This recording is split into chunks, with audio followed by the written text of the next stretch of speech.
guys, this is a professional FM transmitter, and the RF output power can be 30 watts, 80 watts, 150 watts, 350 watts, 600 watts, and 1000 watts.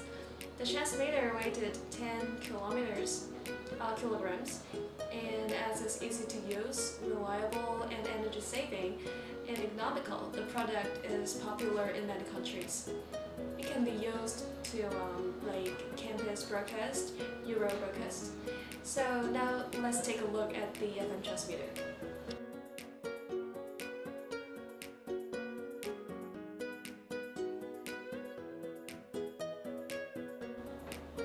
On the front, we can see that they're quite simple.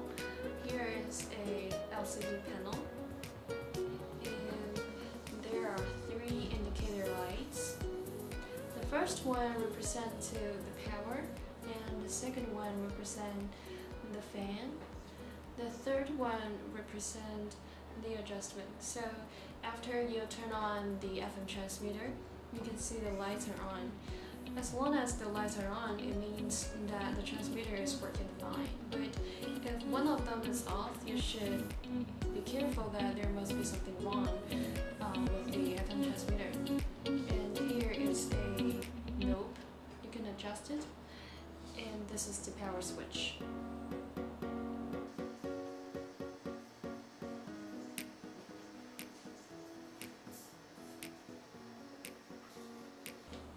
Here is the back of the transmitter, and you can plug the power plug will plug in here.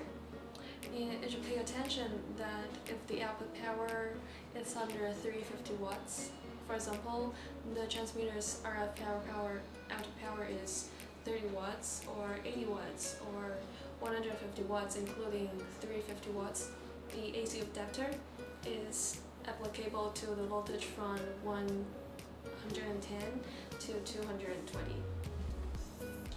And you can see under the power supply plug here, there is the fuse, and you can open up, and here is the fuse.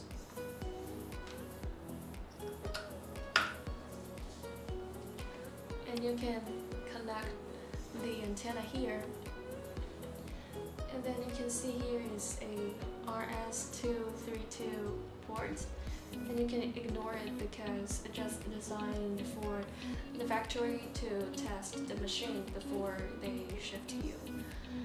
And then here is the aux input, so you can use to connect your audio processor or IDS indicator. And here's a small port. You can use the screwdriver to adjust it. And the last one is the audio input line ports. That's all for the FM transmitter. And if you enjoy our video, don't forget to give a big thumbs up and subscribe our channel.